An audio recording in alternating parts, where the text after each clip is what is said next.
Hey, Pastor Steve Waldron, a question I constantly get, especially here on the channel comments, is the Shroud of Turin real? Now, I did a video 2, 3, 4 years ago or something where I just make mention that no, I think it is a medieval forgery. And I still hold that view as well. And I've tried to study the other side, blood stains, AB blood from the 1st century AD there, and on and so forth. How when they did some of the dating, which I don't trust radiocarbon dating anyhow, but they took it from parts that were either from a fire or that were from some of the nuns or somebody that re-sewed some of it that had been hurt in a fire.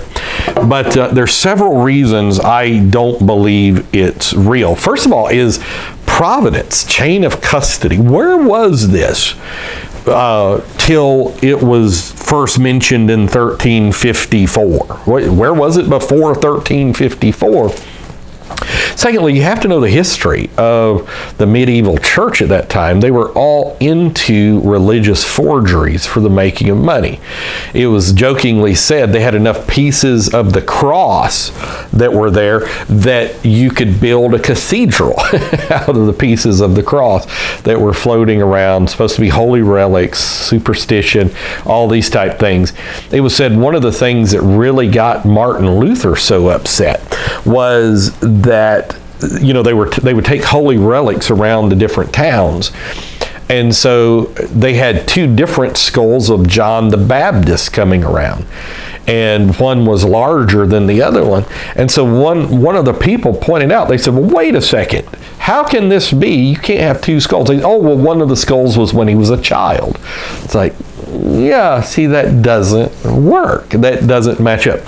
So first of all, there's no chain of custody. There's no providence. It just appears on the scene in 1354. The shroud was denounced in 1389 by the local bishop of Troyes as a fake.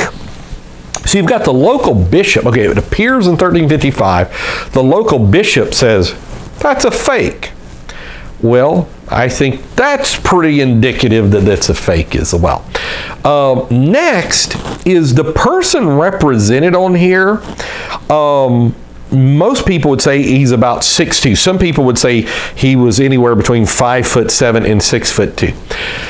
Now, the evidence shows that Jesus, like passing through crowds and stuff, he had no form or comeliness that people would desire him, that he was probably short. And so, especially if you go on the larger end, that this is somebody that's 6'1", 6'2", nada, wouldn't be Jesus. Next, it says that he had no form or comeliness that anybody should deny him, and his visage was so marred more than any man. I mean, his beard was plucked, he was beaten, he was just a mess. His face was messed up. And I know that they say that there are injuries to the face on the Shroud of Turin. I understand that. But that's not what Jesus looked like after his beating. Okay? They hit him with the open fist and the closed fist. Pugil. They pugled him. They beat him. They struck him in the head, the Roman guards did, with the rod.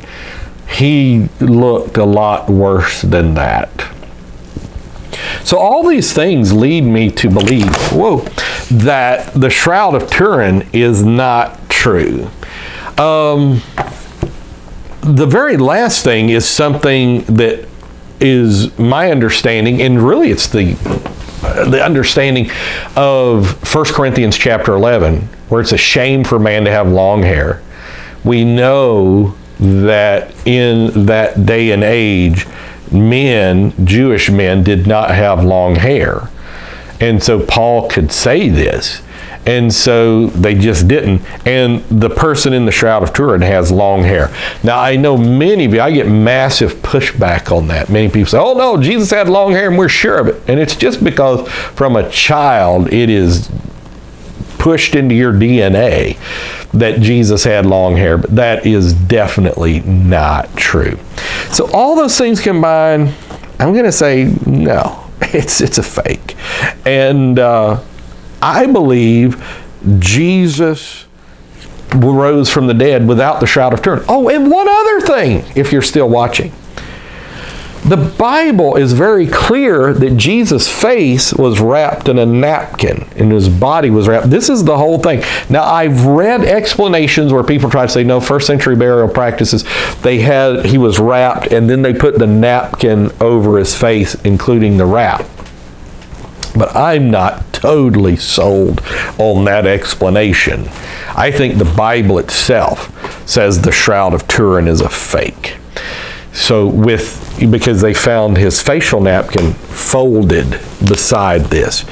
And so anyhow, people say, well, how would it have been done? Friend, if you have studied medieval forgeries, which I did many years ago, they had all kinds of inventive ways to promote these forgeries. Muscular and tall, shoulder-length hair, parted in the middle, on and so forth. Yeah, it's a fake. Believe the Bible. And if you disagree with me, I still love you. You know, you can comment on all the reasons I'm an idiot. It's a fake, trust me. God bless. I'll talk with you later in Jesus' name.